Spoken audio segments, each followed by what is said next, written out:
നമസ്കാരം. റാഫ്റ്റോക്ക് ഫുട്ബോളിലേക്ക് അവർക്കും സ്വാഗതം. കൊമ്പനാറ്റോ പൗലിസ്റ്റയിലെ ഇന്റർ ഡി ലിവൈറയ്ക്കെതിരെയുള്ള കളിയിൽ നെയ്മർ ജൂനിയർ കോർണറുകൾ കൊണ്ട് വിസ്മയം തീർക്കുകയായിരുന്നു. അക്ഷരാർത്ഥത്തിൽ അദ്ദേഹം കളിക്കളം അടക്കി ഭരിച്ചത് തൻ്റെ സെറ്റ് പീസ് സ്കില്ല് കൊണ്ടാണ്. ഒരു ഗോൾ, ഒളിമ്പിക്കോ ഗോള്, 2 അസിസ്റ്റുകൾ.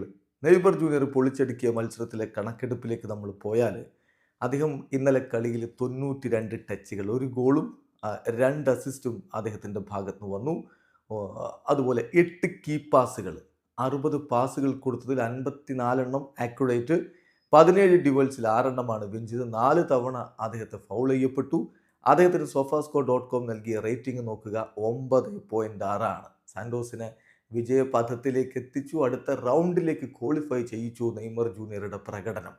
തീർച്ചയായിട്ടും നെയ്മർ തൻ്റെ ഫോമിൻ്റെ പീക്കിലേക്ക് എത്തുന്നു എന്നുള്ളതിൻ്റെ എല്ലാ സൂചനകളും ഈ പ്രകടനങ്ങളിൽ നമ്മൾ കാണുകയാണ്. പിച്ചിൻ്റെ അവസ്ഥ പരിതാപകരമായിരുന്നു. എന്നിട്ട് പോലും നെയ്മർ ജൂനിയർ ഈ തരത്തിലുള്ള പ്രകടനങ്ങൾ ബ്രസീലിലെ ലീഗുകളിൽ, അതായത് അവിടുത്തെ ബ്രസീലിയറോ സിരിയ അല്ല, ഇത് കൊമ്പനാറ്റോ പൗലിസ്റ്റയാണ്, സാവോ പോളോ സ്റ്റേറ്റ് ലീഗാണ്. അവിടെ അദ്ദേഹം തൻ്റെ മികവ് തിരികെ പിടിക്കുന്നു. ഇനി ബാക്കി കാര്യങ്ങൾ നമുക്ക് വരും മത്സരങ്ങളിൽ ബ്രസീലിയറോ സിരിയയിലും അതുപോലെ ബ്രസീലിയൻ ദേശീയ ടീമിന് ജേഴ്സിയിലും ഒക്കെ കാണാൻ കഴിയുമെന്ന പ്രതീക്ഷയിൽ തന്നെ ആരാധകർ കാത്തിരിക്കുന്നു. വീഡിയോ അവസാനിക്കുന്നു. ഫുട്ബോൾ ലോകത്തെ കൂടുതൽ വിശേഷങ്ങളുമായി റാഫ്റ്റോക്സ് വീണ്ടും എത്താം.